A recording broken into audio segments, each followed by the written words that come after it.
et toujours dans la pneumatologie, comme on appelle ce mot, en employant ce mot affreux, c'est-à-dire l'étude du Saint-Esprit, on va aborder un nouveau chapitre après avoir vu les dons spirituels. On va voir ce soir les ministères dons, ce qui est la suite logique forcément de cette étude. En fait, c'est un chapitre qui recoupe un petit peu un autre chapitre de la théologie systématique, qui est l'ecclésiologie, c'est-à-dire l'étude de ce qu'est l'Église. Car on ne peut pas évidemment étudier les ministères sans également étudier ce qu'est l'Église. Alors, on ne va pas ce soir aborder l'ecclésiologie, ce sera un autre chapitre, mais on est quand même obligé de dire deux mots de l'Église. D'abord, il faut préciser que l'Église, qui signifie le rassemblement, l'assemblée, n'est-ce pas, est une réalité, nous dit l'apôtre, qui n'avait pas été révélée aux prophètes et aux hommes de l'Ancienne Alliance, mais qui n'a été révélée qu'après l'œuvre de Jésus-Christ, aux saints apôtres, nous dit-il, et aux prophètes du Messie. Par conséquent, nous avons ici affaire à une réalité qui est tout à fait particulière, parce que si elle entre dans le plan de Dieu, et elle est véritablement dans le plan de Dieu, elle s'inscrit dans un ensemble, mais un petit peu, je dirais, à l'écart. Dans ce sens que elle naît du fait que Israël commet un faux pas, c'est-à-dire n'entre pas dans sa vocation en ne reconnaissant pas Jésus dans son ensemble, et que ce faisant, elle ouvre la porte à une réalité qui permet à des païens, pas à tous les païens, mais à des païens et à des juifs, de croire en Jésus et ainsi d'être prêts pour le jour où Dieu visitera Israël, de façon à ce qu'avec les élus d'Israël soient également sauvés des élus tirés de toutes les nations. Il est donc indispensable que dans l'Église, toutes les nations, toutes les langues, toutes les ethnies soient représentées. C'est ce que avait dit Jésus à ses disciples, « Allez prêcher la bonne nouvelle à toute la création ». Et dans un autre texte, il affirme que son retour n'aura pas lieu aussi longtemps que cette bonne nouvelle du royaume n'aura pas été prêchée à toutes les nations pour leur servir de témoignage. C'est-à-dire que chaque nation ait eu l'occasion d'entendre le témoignage de l'Évangile, le témoignage de Jésus. C'est pourquoi l'Église ne peut pas se comprendre sans cette ouverture aux nations, même si il n'y a pas d'Église et il ne peut pas y avoir d'Église s'il n'y a pas de Juifs qui en font partie. Car, nous dit l'apôtre Paul dans l'Épître aux Éphésiens, l'Église, c'est le rassemblement en un seul corps des Juifs d'abord, car l'Évangile est pour eux en priorité, et ensuite des païens. Et si il y a une beaucoup plus grande majorité de païens et un petit nombre de Juifs au sein de l'Église, cela ne change rien à la réalité. C'est pourquoi, si nous voulons voir la vision biblique de l'Église, il nous faut nous tourner non pas vers l'Église de Jérusalem, qui était une réalité transitoire, aussi longtemps que l'Évangile n'avait pas été prêcher aux nations, mais vers l'église d'Antioche, qui est l'église type du Nouveau Testament. Or, que lisons-nous dans le chapitre 13 du livre des Actes? Il y avait à Antioche des prophètes et des docteurs. À Jérusalem, il est question d'apôtres et il est question d'anciens. Dans le chapitre 15, nous voyons que se rassemblent, au moment où l'on doit traiter de cette importante question justement de l'entrée des païens dans l'Église, les apôtres, les anciens et les frères. Et toujours dans l'Église de Jérusalem, il est question des 7. Bon, il ne nous est rien dit d'autre, si ce n'est qu'ils sont 7, pour faire le service des tables. Et avec raison, vraisemblablement, la plupart des exégètes voient dans ces 7 ce que l'on pourrait appeler les prototypes des diacres, qui par contre, eux, sont évoqués dans un certain nombre d'autres épîtres. Et là, nous voyons qu'il y avait, dans l'Église primitive, un certain nombre de ministères. Ministères, c'est-à-dire de service. Nous avons un mot qui est traduit par ministère d'une manière générale, c'est le mot diaconia.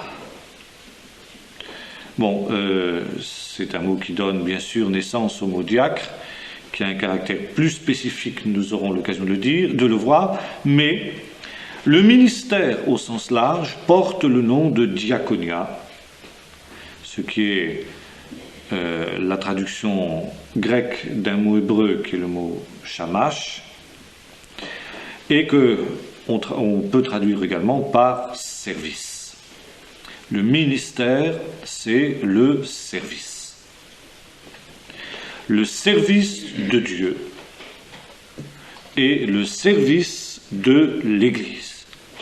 Voilà comment on peut définir le ministère. Au travers de ces différentes données de la Bible, du Nouveau Testament en particulier, il n'est pas toujours facile de se faire une idée très claire de ce qu'était le ministère dans l'Église primitive. Et c'est pourquoi la plupart des exégètes, si j'ose dire, patouillent assez lamentablement dans ce domaine, d'autant que il est clair qu'il y a un monde entre le ministère tel qu'il apparaît dans le Nouveau Testament et le ministère tel qu'il apparaît aujourd'hui dans la plupart des églises. Éliminons tout de suite, et sans nous attarder, la notion catholique du sacerdoce, le prêtre qui aurait un pouvoir et qui serait en quelque sorte en germe dans le Nouveau Testament sous le titre d'ancien. L'ancien n'a strictement rien à voir avec le prêtre. Il y a un seul prêtre, c'est Jésus, qui, dans son ministère de prêtre, a accompli l'œuvre du salut, l'œuvre de l'expiation, ainsi que nous le lisons dans l'Épître aux Hébreux. À côté de cela, les réformateurs ont eu raison d'insister sur ce qu'ils ont appelé le sacerdoce universel de tous les croyants, à savoir que dans la mesure où le peuple de Dieu est invité à offrir au Seigneur, comme le dira l'apôtre Pierre dans ses épîtres, un sacrifice de louange, c'est-à-dire des lèvres qui confessent le nom du Seigneur, dans cette mesure-là, à ce titre-là, tous les enfants de Dieu rachetés sont prêtres, dans la mesure où tous, ils ont à offrir au Seigneur un sacrifice de louange. Mais, si l'on entend par prêtre le fait qu'un certain nombre, au sein du peuple de Dieu, détiennent le pouvoir d'offrir à nouveau le sacrifice de Jésus, renouvelé dans l'hostie, qui devient surnaturellement transformé, qui se trouve être transformé dans le corps du Seigneur, et que le sacrifice de la croix est renouvelé, alors il est parfaitement clair qu'une telle idée se trouve totalement être étrangère au Nouveau Testament. Le Nouveau Testament ne connaît pas de ministère de prêtre en dehors de ces deux acceptions que nous avons évoquées, le ministère de Jésus, le grand prêtre de notre salut, et le ministère du peuple de Dieu tout entier. Tu as fait de nous un royaume de prêtres pour la gloire de ton Père, dira le livre de l'Apocalypse. C'est clair. Maintenant, si les réformateurs ont eu raison d'insister sur le sacerdoce universel des croyants dans ce sens limité-là, ils ont eu tort quand ils ont prétendu que en quelque sorte, cette accession de tout enfant de Dieu à ce sacerdoce universel établit, ou plutôt abolit, toute forme de ministère, et que chaque enfant de Dieu est apte à exercer tous les différents ministères. Bon, ça n'est pas aussi abrupt dans la plupart des églises de la Réforme, et beaucoup d'églises de la Réforme nuanceraient cela. Par contre, il est vrai qu'il y a un certain nombre d'églises issues de la Réforme qui poussent à l'extrême cette doctrine du sacerdoce universel. C'est notamment le cas dans les églises de frères, les églises d'arbistes et les églises de ce type-là. Cette notion-là aussi n'est pas biblique. Il y avait les apôtres, il y avait les frères, il y avait les anciens, il y avait les 7 dans l'Église primitive. Maintenant, il y a un texte fondamental pour étudier le ministère, c'est le texte d'Éphésiens 4. L'épître aux Éphésiens, c'est l'épître de l'Église. Paul révèle dans cette épître la vision qu'il a reçue de Dieu, de l'Église, et il montre, en toute humilité, qu'il a été un de ceux que le Seigneur a choisi, sinon le principal que Dieu a choisi, pour manifester cette vision de l'Église qui était cachée en Dieu et qui n'a été révélée que dans ces temps qui sont les derniers. Bon, nous avons vu comment Paul voyait l'Église, ce rassemblement intemporel des Juifs et des chrétiens unis dans la même foi au Seigneur mort et ressuscité, qui reçoivent le salut par grâce. Et dans cette Église, eh bien, Paul nous montre que, précisément, il y a une structure. On pourrait employer un mot qu'on hésite un peu à employer parce qu'il est piégé, mais qui ne serait pas tout à fait inexact. C'est le mot hiérarchie. Je dis qu'il est piégé parce que, bien sûr, l'Église catholique en a abusé. Mais ceci mis à part, il y a un ordre qu'on retrouve dans ce chapitre 4 de l'Épître aux Éphésiens et qu'on retrouve aussi dans l'Épître aux Romains, à partir du chapitre 12, où l'apôtre aussi évoque ce qu'est la réalité de l'Église. Dans l'Épître aux Romains, Paul déclare ceci: tous sont-ils apôtres? Tous sont-ils prophètes?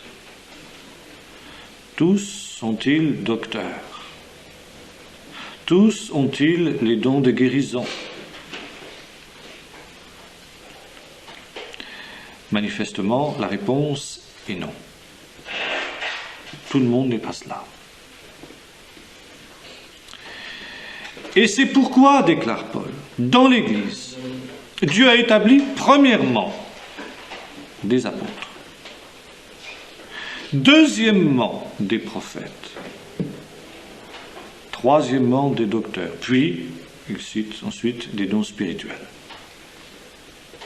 Or, ce texte est parfaitement cohérent avec ce que nous trouvons dans Éphésiens 4, avec néanmoins un aspect, une nuance très importante qu'ajoute le texte des Éphésiens et qui concerne l'origine du ministère. Le fait de recevoir des dons spirituels communique à celui qui a reçu ces dons une fonction. Il y a manifestement un service, donc disons un ministère, à partir du moment où l'on a reçu un don spirituel. Paul montre que le simple fait d'exercer le moindre des dons spirituels, qui est le don des langues, confère dans ce domaine précis un certain ministère. Ça veut dire un ministère qui vient du Saint-Esprit. Mais dans l'Épître aux Éphésiens, nous voyons un autre type de ministère parce que l'origine et la source du ministère est différente. Dans les Corinthiens, la source, Paul le dit d'une manière très claire, il y a différents charismes, mais un seul esprit. Il y a différentes opérations et il y a différents ministères, mais à chacun, la manifestation du don est donnée pour l'utilité commune, et Paul ramène toutes ces choses au même esprit. Changement dans l'Épître aux Éphésiens, non pas parce qu'il y a opposition, mais parce qu'il part d'une réalité différente. Il dit voilà, il y a un seul corps, un seul esprit, une seule foi, un seul baptême, etc., un seul Dieu, un seul Seigneur. Mais à chacun d'entre nous, la grâce a été donnée selon la mesure, non plus du don du Saint-Esprit, mais du don de Christ. Selon qu'il est écrit. Et Paul cite alors un texte qu'on trouve dans le psaume 66 ou 68, je ne me souviens plus exactement, enfin de ces deux psaumes-là. Selon qu'il est écrit, tu es monté sur les hauteurs, tu as emmené des captifs et tu as fait des dons aux hommes. À partir de ce texte, tiré du psaume 68, je crois, Paul va faire un midrash, dans la plus pure tradition rabbinique. Et Paul dit voilà, celui qui est monté sur les hauteurs, c'est Jésus. Avant de monter dans les hauteurs, il est d'abord descendu.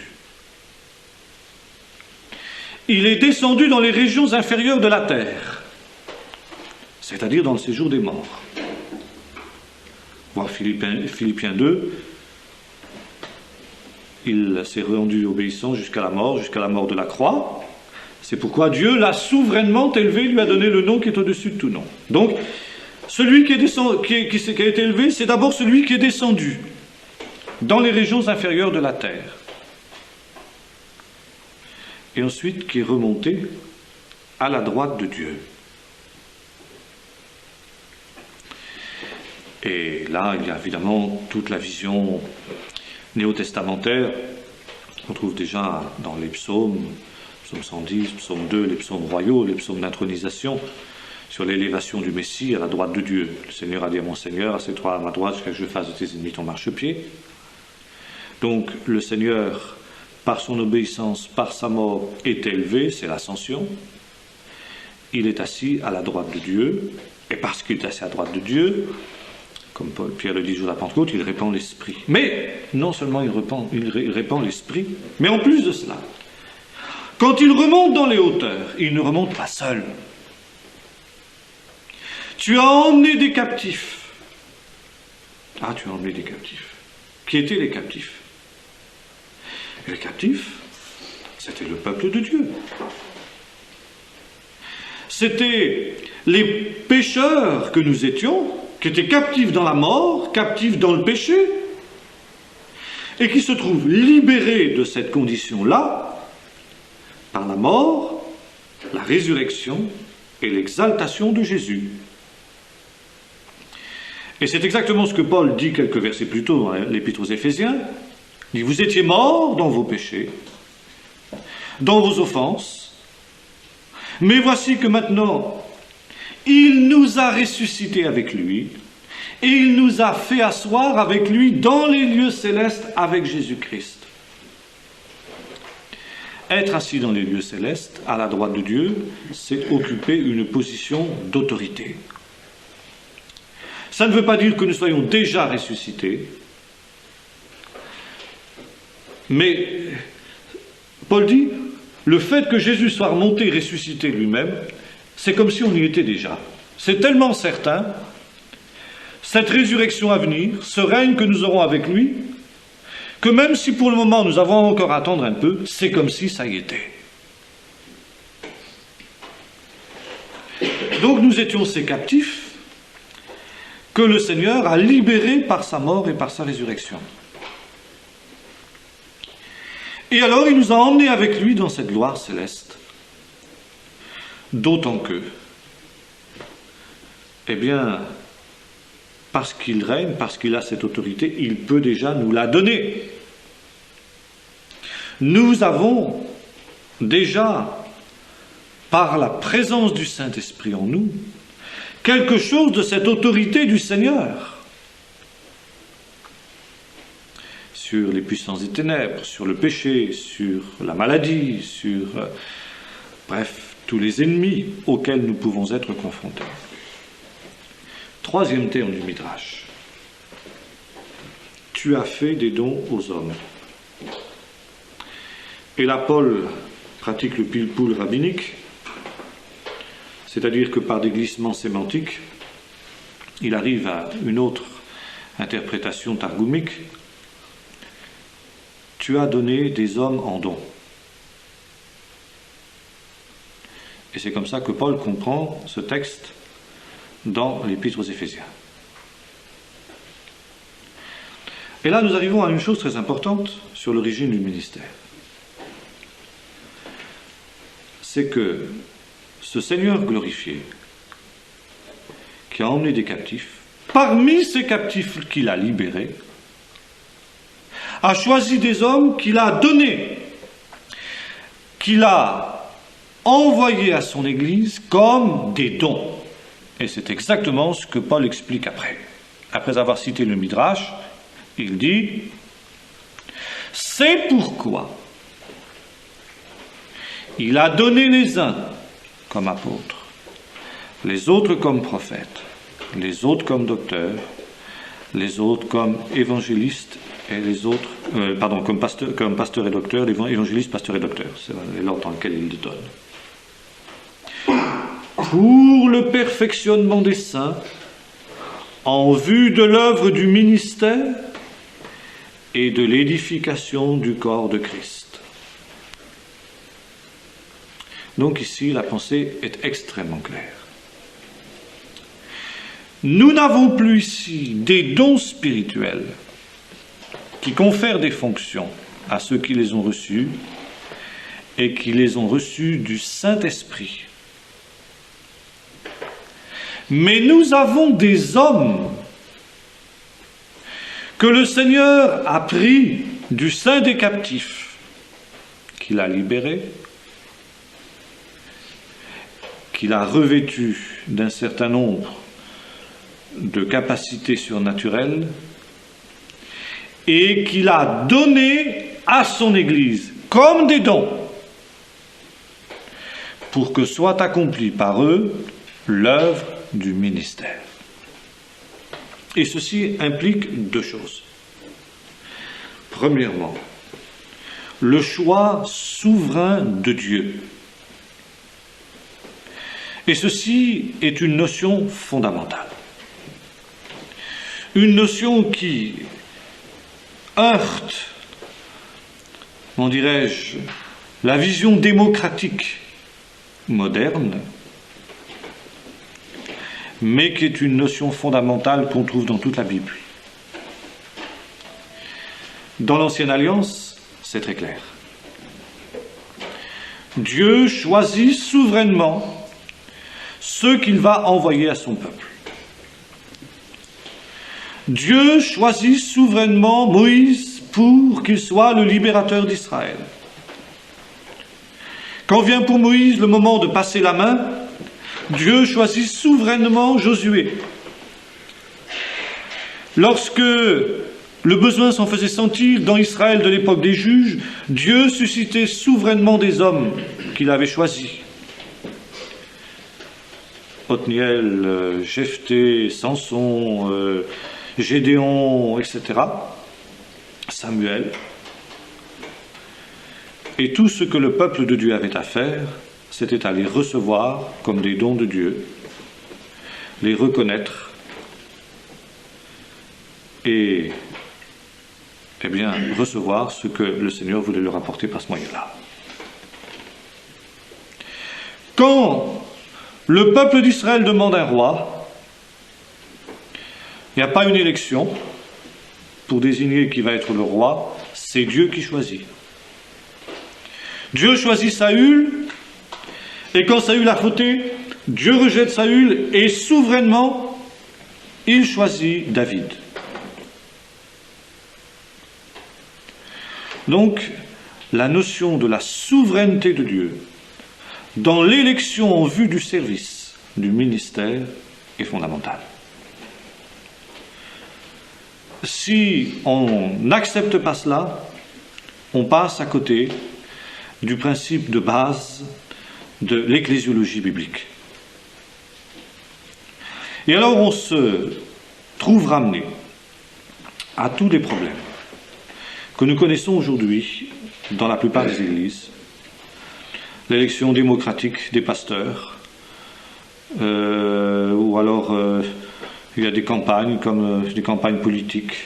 Alors on rameute la grand-mère du coin qui est sourde comme un pot, qui n'a pas mis les pieds à l'église depuis 20 ans, mais qui le jour du vote va venir voter pour tel ou tel parce que, eh bien voilà, il faut que le nombre de voix soit atteint, etc.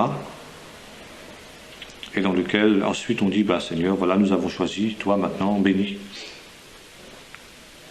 Nous sommes ici aux antipodes de la vision biblique. Il y a cette souveraineté du choix de Dieu. Deuxième chose, il y a le principe de la prédestination dans le domaine du ministère. Alors qu'on ne se méprenne pas. La prédestination pour le salut ou pour la perdition n'est pas quelque chose de biblique. Le salut est offert indifféremment à tous les hommes, nous l'avons vu tout à l'heure, c'est même le principe de l'Église. Cette bonne nouvelle sera prêchée à toutes les nations pour leur servir de témoignage. Ça veut dire que chaque homme ait l'occasion d'entendre l'Évangile, chaque homme ait l'occasion de se déterminer pour ou contre l'Évangile librement. Celui qui croira sera sauvé, celui qui ne croira pas sera condamné. C'est sa liberté. Il n'y a pas de prédestination dans ce sens-là. Mais, à partir du moment où quelqu'un a cru, Dieu a un chemin pour lui. C'est vrai pour n'importe quel enfant de Dieu qui se tourne vers lui. Dieu a préparé de bonnes choses, des bonnes œuvres pour que nous les pratiquions. Et celui qui alors écoute la voix de Dieu va trouver à chaque étape de sa marche ces bonnes choses que Dieu a préparées pour qu'il les pratique. Et dans ce domaine-là, il y a une prédestination. Une prédestination qui n'est pas une obligation, dans ce sens que, comme le dit le psaume 25, quel est l'homme qui craint l'Éternel, l'Éternel lui montre la voie qu'il doit choisir. Ça veut dire le chemin, pas n'importe lequel, il n'y a pas 36, il y en a un seul, qui est le chemin de Dieu. Mais, à côté du chemin de Dieu, il y en a d'autres possibles. Et celui qui ne craint pas l'Éternel, il peut éventuellement se tromper de chemin. Celui qui ne craint pas l'Éternel ne va pas marcher, peut ne pas marcher en tout cas sur le chemin que le Seigneur aurait voulu qu'il marche, qu'il avait préparé pour lui et pour lequel il l'avait prédestiné. Cette notion de prédestination dans le ministère est fondamentale. Nous la retrouvons à la fois dans l'Ancien et dans le Nouveau Testament. J'ai évoqué Moïse tout à l'heure, c'est très clair. On pourrait aussi parler de Jérémie. Quand le Seigneur l'appelle, Jérémie répond « Seigneur, je suis un enfant, comment irai-je » Le Seigneur lui dit « Avant que tu aies été conçu dans le sein de ta mère, avant que tu ne me connaisses, eh bien moi je t'avais déjà établi prophète des nations. Alors ne dis pas je suis un enfant car tu iras. » Ça ne veut pas dire que c'était une obligation. Jérémie pouvait refuser. Mais dès avant qu'il soit conçu dans le sein de sa mère, lui dit le Seigneur, déjà le Seigneur avait prévu pour lui que s'il voulait vraiment être utile en son œuvre, eh bien il serait prophète des nations. Avec tout ce que cela impliquait. Dans le Nouveau Testament, Paul reprend la même idée. Dans l'Épître aux Galates, évoquant son itinéraire spirituel, il dit « Mais lorsqu'il plut à celui qui m'avait choisi dès le sein de ma mère pour m'établir apôtre, de se révéler à moi, je ne consultais ni la chair ni le sang, mais en quelque sorte j'acceptais le plan de Dieu. » Et lorsque, dans le livre des Actes, Ananias reçoit de Dieu l'ordre d'aller imposer les mains à ce Saul de Tarse, en qui il voit un ennemi, et il objecte, le Seigneur lui dit « Cet homme est un instrument que je me suis choisi pour porter mon nom devant les rois, les nations et les peuples d'Israël. » Donc il y avait pour Paul manifestement une prédestination de Dieu. Or, si cette prédestination joue pratiquement pour chaque enfant de Dieu, a fortiori pour ceux que le Seigneur donne comme des dons à son Église, il y a cette notion de prédestination. Alors encore une fois, qu'on ne se méprenne pas. Quand nous parlons de prédestination, ce n'est pas une prédestination pour le salut ou pour la perdition, c'est une prédestination pour le service.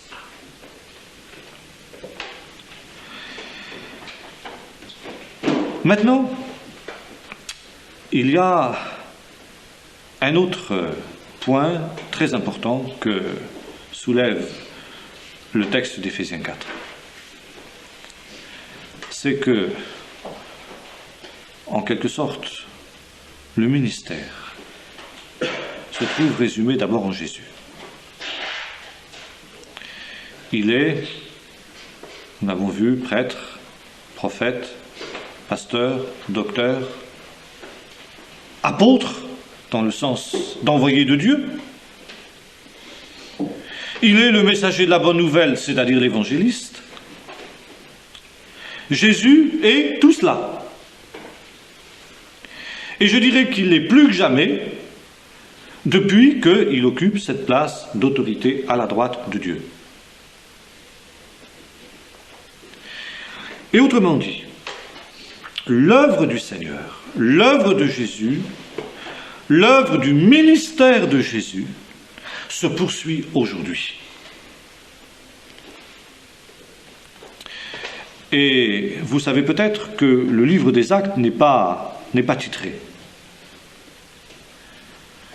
La plupart des livres de la Bible ont un titre, Évangile selon Matthieu, Évangile selon Luc, Évangile selon Marc, etc. Bon, le livre des Actes n'a pas de titre par ses auteurs. Et c'est seulement la tradition chrétienne qui a appelé les Actes des Apôtres. Mais lorsque nous lisons le livre des Actes, nous nous rendons compte, c'est ce que nous dit Luc, qui le dédicace. Théophile, dans mon premier livre, j'ai commencé à montrer tout ce que le Seigneur a commencé à faire. Ah, il a commencé seulement. Mais ça veut dire que ça continue. Et d'aucuns, avec raison, ont suggéré que le livre des Actes était mal nommé. Et qu'il ne faudrait pas dire le livre des Actes des Apôtres, mais le livre des Actes de Jésus, par le Saint-Esprit. Et c'est exactement cela. Seulement, comme le Seigneur n'est plus corporellement présent sur la terre, il agit maintenant par un autre corps, son corps mystique, qui est l'Église. Et c'est pourquoi le ministère apostolique, le ministère don de Christ, pour reprendre l'expression de Donald G., ce ministère-là est le prolongement du ministère de Jésus. Et c'est pourquoi Donald G. l'appelait le ministère don de Christ, parce qu'il descend du Seigneur. Il est le prolongement de son propre ministère. Et lorsque on évoque ces 5 ministères, eh bien, il y a manifestement ici quelque chose de particulier. Ça n'est pas exhaustif du ministère. Nous avons vu les 7 dans le livre des Actes, nous avons vu les anciens. Dans les pastorales, Paul parle aussi des évêques. On verra ce que c'est. Ça n'a rien à voir avec les évêques catholiques, rassurez-vous. Dans les Corinthiens, il est question de ceux qui, ayant reçu du même esprit, différents charismes, différentes opérations du don, donc exercent aussi d'une certaine manière un ministère. Mais nous avons ici affaire, dans Éphésiens 4, à un ministère d'un type particulier. Encore une fois, ce ministère qui est le prolongement du ministère du Seigneur. Or, on le désigne, ce ministère-là, de différentes manières. Ministère don de Christ, ça c'est l'expression employée par Donald G. On le désigne aussi sous un autre vocable, celui de ministère apostolique. Pourquoi ? Parce que le ministère de base est le ministère d'apôtre, et d'une manière plus générale, apostolos signifiant envoyé. Nous avons ici des hommes qui sont envoyés. Donc, d'une certaine manière, qui sont aussi dans une mission apostolique. Et par exemple, l'Église qui a poussé le plus loin la réflexion dans ce domaine est l'Église apostolique, qui a pris ce nom justement à cause de cela, parce qu'elle a voulu prendre au sérieux ce texte d'Éphésiens 4 et donc reconnaître officiellement la réalité des ministères apostoliques. Maintenant, la manière dont elle le reconnaît est parfois un peu plus discutable. Mais en tout cas, on ne peut pas lui nier à cette Église ce souci d'avoir essayé de reconnaître ainsi les ministères apostoliques. Bien évidemment, il n'est pas possible de faire une distinction très tranchée entre les ministères qui descendent du Seigneur glorifié, ministère don du Christ, ministère don apostolique, et puis ceux que confère le Saint-Esprit par des dons. Car il est bien évident, il est bien clair, que pour que ces hommes-là soient envoyés comme des dons, il faut au préalable qu'ils aient reçu du Seigneur des dons spirituels. Le Seigneur prend ces hommes du sein de son peuple dans sa souveraineté, des hommes qu'il avait prédestinés de toute éternité à cette tâche, et il les revêt par son esprit de capacités surnaturelles. Car ici, et il faut le souligner, nous sommes à fond dans le surnaturel. Cela n'a rien à voir avec des capacités humaines. Cela n'a rien à voir avec une autorité humaine. Nous sommes vraiment dans le domaine charismatique, dans le domaine du don. Alors il y a le don du Saint-Esprit, nous avons étudié jusqu'à maintenant, et il y a maintenant une autre forme de don qui est le don du Seigneur glorifié. Et là où le don du Saint-Esprit est épisodique, ça veut dire qu'il n'est pas permanent. Celui qui a un don de prophétie a un don qui est épisodique. Il prophétise de temps en temps. Il prophétise quand la manifestation de l'Esprit lui est donnée pour l'utilité commune, pour reprendre le texte des Corinthiens. Et c'est l'Esprit qui, dans sa souveraineté, choisit le moment où cette manifestation va avoir lieu. Donc nous avons ici affaire à un don épisodique. Par contre, Dans le cas du ministère don, le revêtement surnaturel est permanent. Et c'est par exemple ce qui fait toute la différence entre le don de prophétie, le frère ou la sœur qui dans l'Église a un don de prophétie, et celui qui a un ministère de prophète selon Éphésiens 4. Car le fait d'avoir un don de prophétie ne suffit pas pour faire un prophète, au sens biblique du terme. Car encore une fois, celui qui a un don de prophétie a un don de prophétie épisodique. Mais celui qui a un ministère de prophète a non seulement un don, mais des dons d'une manière permanente. Il aura certes, le don de prophétie, c'est la base, c'est le minimum, ça va de soi.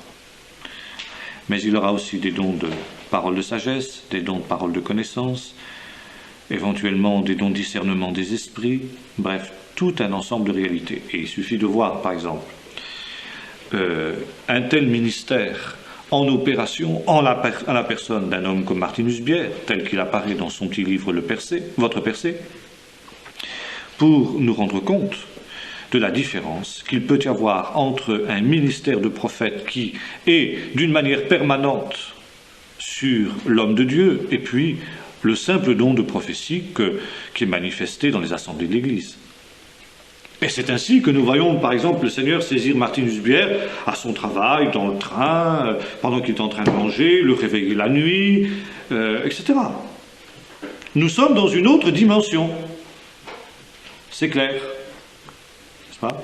Et encore ici, nous reprécisons, nous sommes dans une dimension surnaturelle. Et c'est tout à fait intéressant de noter que, par exemple, si nous parlons de Martinus Bière était un homme très simple. Martinus Bière était un homme qui n'avait pas une formation théologique de haut niveau, comme diraient aujourd'hui nos doctes théologiens, mais ce qu'il avait était réellement surnaturel. Maintenant, il y a, par opposition au ministère apostolique ou au ministère don, nous appellerons les ministères presbytéraux, c'est-à-dire ministère d'anciens, d'évêques et de diacres, qui sont des ministères qui ont leur, leur champ d'action plus dans l'Église locale, précisément. C'est la raison pour laquelle on les appelle des ministères presbytéraux.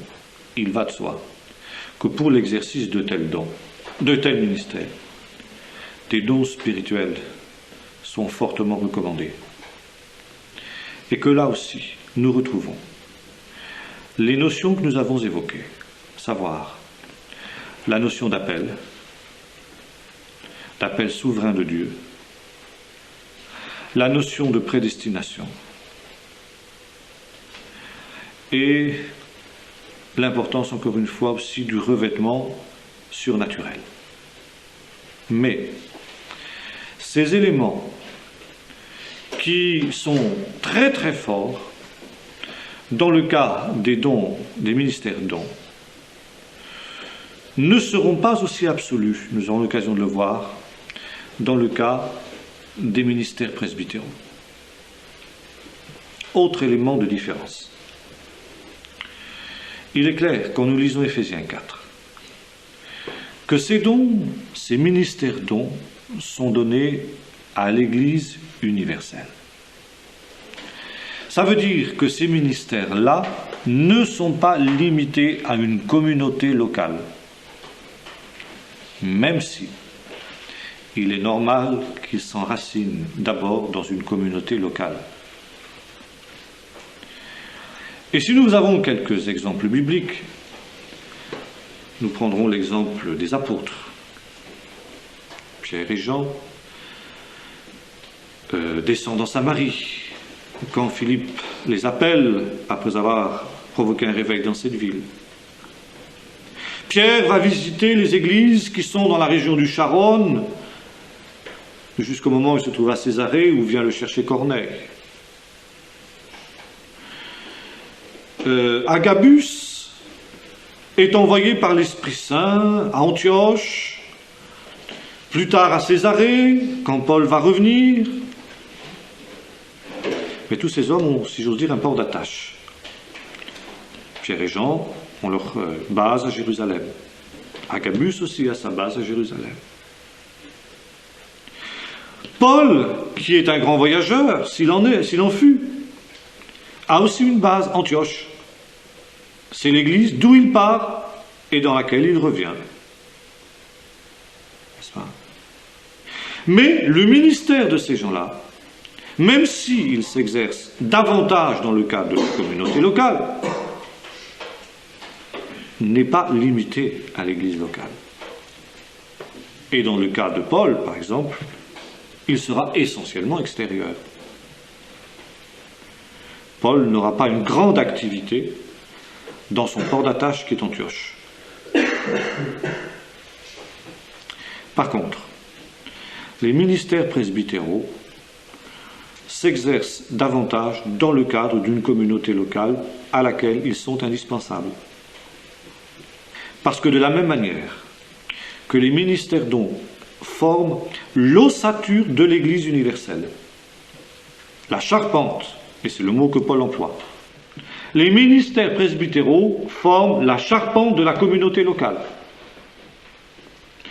Et précisément, quand nous lisons la suite des Éphésiens, Éphésiens 4, nous nous rendons compte de l'importance de ces ministères. Il a donné les uns, les autres, comme nous l'avons vu, évangélistes, docteurs, etc., pour le perfectionnement des saints, c'est-à-dire pas seulement pour le salut, pour amener les hommes au salut, c'est pas suffisant. Le but de l'Église ne s'arrête pas là, mais c'est le perfectionnement des saints, l'œuvre du ministère et l'édification du corps de Christ. La construction du corps. Ainsi, dit l'apôtre Paul, nous ne serons plus des enfants flottants, emportés à tout vent de doctrine, par la ruse, par la séduction, par la tromperie des hommes. Mais nous croîtrons ensemble à tous égards à l'image de Christ, grâce à qui et par lequel le corps tout entier formant un solide assemblage bien charpenté, traduisent d'autres traductions, et qui tire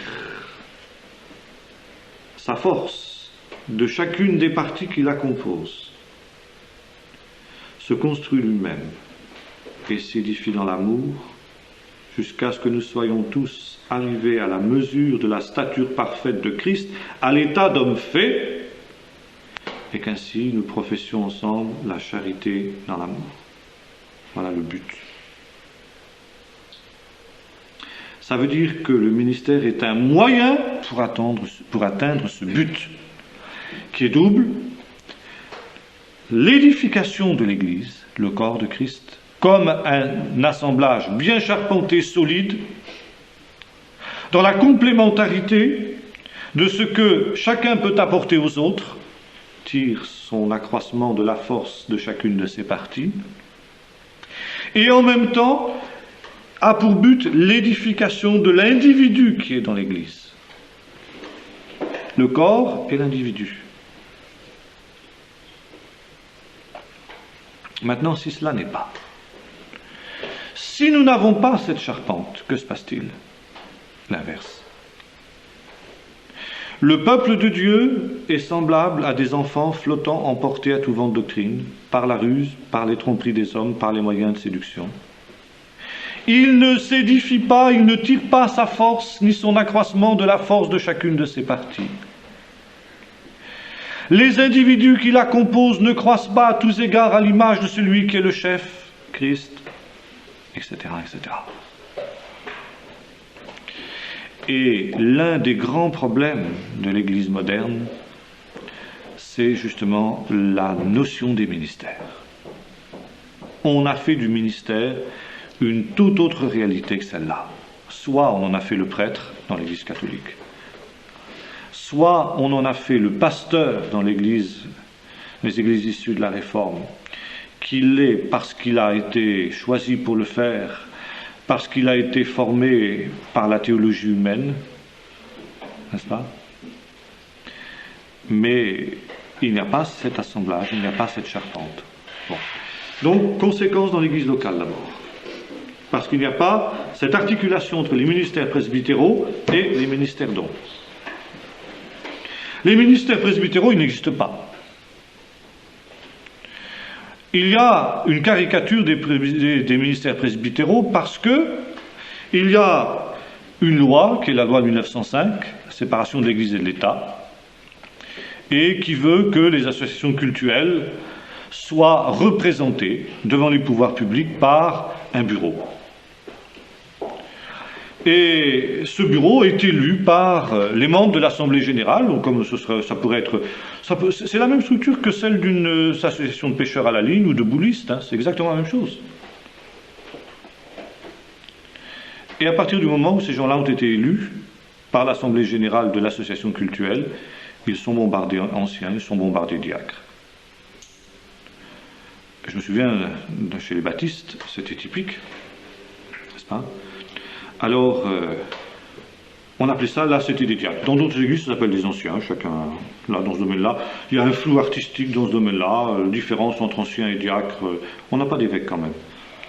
Mais, oui, anciens, diacres, c'est chacun comme ça. Alors, comme il y avait 7 diacres à Jérusalem, bah, c'était 7, quoi, c'était 7. Alors, il ne s'agit pas de savoir si le Seigneur en avait choisi 5 ou si le Seigneur en avait choisi 10. Mais, comme il y avait 7 dans l'église de Jérusalem, bah, on choisissait 7, quoi. Alors, dans l'équipe, il y avait un ivrogne, il y avait parce qu'il a été élu, quoi. Bon. Alors, il ne faut pas s'étonner. Il ne faut pas s'étonner si l'Église est un conglomérat qui est flottant à tout vent de doctrine, par la ruse, par la tromperie des hommes, par les moyens de séduction. Donc, problème au niveau de l'Église locale, et puis problème au niveau de l'Église universelle. Parce que voyons-nous? Éphésiens 4. Les ministères dons sont la structure de l'Église universelle. Ça veut dire, ils sont les liens de l'unité des communautés locales entre elles. Et ça ressort très fort du livre des Actes. Paul, quand il a reçu son appel, que fait-il? Premier souci, premier devoir. Je montais à Jérusalem pour exposer aux frères, ceux qui sont considérés comme des colonnes dans l'Église, Épître aux Galates, l'évangile que je prêche, de façon à ne pas avoir couru en vain. Et c'est alors que ces gens qui étaient considérés comme des colonnes, Pierre, Jacques et d'autres, m'ont tendu la main d'association parce qu'ils ont reconnu que j'avais reçu de Dieu un appel pour aller vers les païens, comme on avait reconnu que Céphas, Pierre, avait une vocation pour aller vers les circoncis. Il y a une main d'association qui est donnée. Ça veut dire qu'il y a une reconnaissance mutuelle des ministères. Et cette reconnaissance des ministères, qui est en même temps une reconnaissance du domaine dans lequel doit s'exercer le ministère, est le garant et la condition de l'unité de l'Église universelle. Autrement dit, si vous voulez parler un autre langage, est le garant de l'œcuménisme biblique, s'entend. Pas l'œcuménisme à la Genève, hein, bien sûr. Car comme le rappelait Butler, il dit le ministère, c'est un royaume. Dieu confie un royaume, une autorité. Mais cette autorité, elle a des limites. Et Paul en était conscient. Il disait, nous n'essayons pas d'aller au-delà de nos limites. Nous savons le domaine que Dieu nous a confié. Paul savait que son domaine, c'était les païens, les incirconcis. Il n'essayait pas d'aller vers les circoncis. Et Pierre, de son côté, savait que son domaine, à lui, Pierre, c'était le domaine des circoncis. Et il n'essayait pas d'aller vers les incirconcis. Alors il n'y avait pas de problème de préséance. Il n'y avait pas de problème où on essayait de se marcher sur les pieds. Par contre, il y avait des faux apôtres, des gens ce temps-là. Et eux, au contraire, comme nous voyons dans la deuxième aux Corinthiens, ils essayaient de marcher sur les plates-bandes de l'apôtre Paul. Et c'est pourquoi Paul disait, nous on ne fait pas comme ça. Hein. Nous on ne va pas au-delà de nos limites. Mais ces gens-là, par contre, ils vont au-delà de leurs limites. Alors vous comprenez, cette vision des ministères, c'est capital. Parce que c'est en même temps la vision de l'Église locale et c'est la vision de l'Église universelle. Et c'est pourquoi l'œcuménisme véritable, c'est-à-dire l'unité de l'Église universelle, c'est pas dans une structure autoritaire à la manière romaine. C'est pas non plus dans une espèce de structure fédérative vague, style fédération protestante, ou style conseil œcuménique des églises. Mais c'est les liens des ministères entre eux, qui, spirituellement unis dans une vision commune, savent qu'ils sont complémentaires. Car ce qui est essentiel ici, c'est cette notion de complémentarité. Il a donné les uns comme ceci, les autres comme cela.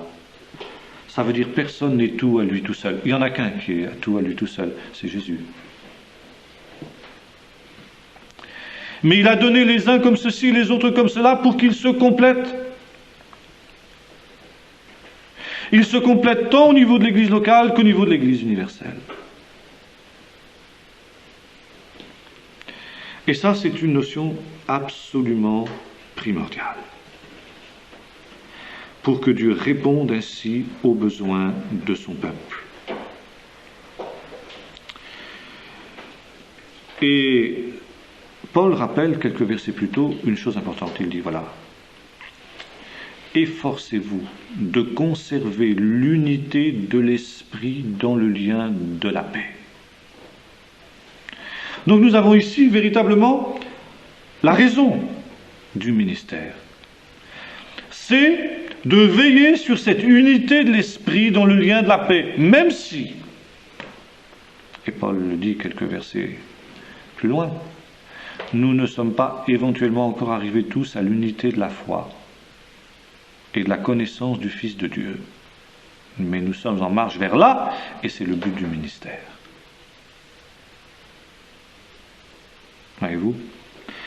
Alors vous comprenez que là nous sommes dans une vision tout à fait différente de celle dans laquelle baigne le christianisme depuis des siècles. Le christianisme est complètement sorti de cette vision des ministères. Et c'est pourquoi cette vision ne pouvait revenir que dans la mouvance charismatique. Dans la mesure où on redécouvrait les dons spirituels, la redécouverte qui venait ensuite logiquement, c'était la redécouverte des ministères. Ça découle de source.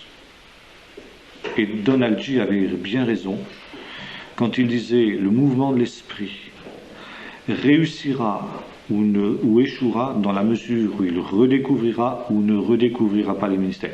Et quand il disait redécouvrira ou ne redécouvrira pas, il ne voulait pas dire simplement la théorie de la chose, mais la pratique de la chose. Et une autre évolution intéressante, c'est celle que nous trouvons dans le domaine de l'Église catholique, quand le mouvement du Saint-Esprit est venu dans les années 60, fin des années 60, début des années 70. Bon, il y a eu indiscutablement la redécouverte des dons du Saint-Esprit, ça, il n'est pas question de le mettre en doute. Et puis après, bien entendu, comme Jésus avait dit, il vous conduira dans toute la vérité, il y a eu redécouverte, en tout cas de la doctrine au sujet des ministères. Je me souviens de ce moine canadien au début des années 70, avec lequel nous entretenions de ces choses-là, et il disait, mais oui, c'est évident. Le ministère, c'est ça, c'est Éphésiens 4. Ah, on lui disait, mais le pape alors, il a levé les bras au ciel, laissant dire, laissant entendre le pape, il faudra bien qu'il aille en retraite, quoi. Quelque chose comme ça, c'était ce que ça voulait dire, quoi. Et seulement, là, ils ont calé. Ils étaient conscients que c'était pas ça. D'autres des plus jeunes aussi étaient conscients, je me souviens. Mais quand on les revoit aujourd'hui, ces gens-là, ils sont à fond installés dans le système romain. Ils n'ont pas eu le courage d'aller jusqu'au bout de la remise en question. Et le résultat, il est clair, le résultat, c'est le déraillement, c'est le capotage du mouvement du Saint-Esprit en milieu catholique, comme ça avait été d'ailleurs plus ou moins en milieu non catholique, et pour la même raison, parce qu'il n'y a pas eu cette redécouverte du ministère. Sans ministère, l'Église, c'est un corps sans colonne vertébrale, c'est une toiture sans charpente, c'est ça, ça ne peut pas tenir. Dès qu'il y a le moindre souffle de vent, dès qu'il y a le moindre problème, pouf, tout s'écroule. Alors on met des béquilles, on met des structures humaines, on fait du structuralisme à tour de bras, et puis on tue la vie de l'esprit, on étouffe tout. Parce qu'il n'y a qu'une seule structure dans laquelle le Saint-Esprit peut se mouvoir, c'est la structure qu'il a lui-même instituée, justement. Alors, ici, nous voyons cette importance-là. Je crois que, maintenant, on peut se dire, mais quand il n'y a pas de ministère, il n'y a pas d'église possible. Mais on peut prendre un cas, celui où, on prend un cas de figure, hein, c'est une île déserte, enfin pas déserte, une île perdue au milieu de l'océan. Personne n'a jamais prêché l'évangile, mais un jour, un avion parachute un poste de radio, et puis tous les jours, ces gens-là écoutent l'évangile à la radio et se convertissent. Ils n'ont pas de ministère, ils n'ont rien. Mais ils connaissent la Bible, on leur parachute des Bibles, ils la lisent, etc. Ils commencent à se rassembler, à prier ensemble, à étudier la Bible ensemble, etc. Bon, eh bien, qu'est-ce qui va se passer? Va naître une église là. Pourquoi? Parce que du sein de ces hommes, Dieu va susciter des ministères. Le Saint-Esprit va susciter des ministères. Voyez-vous, nous sommes aux antipodes de la vision romaine où il faut la succession apostolique, l'imposition des mains physiques. Non. Là où il n'y a rien, le Seigneur suscite des hommes. Alors ça ne veut pas dire qu'ils n'auront pas à se former, qu'ils n'auront pas à progresser, etc. Mais il va y avoir. Il va y avoir des ministères que Dieu va susciter. Et ce qu'il faut, c'est les reconnaître.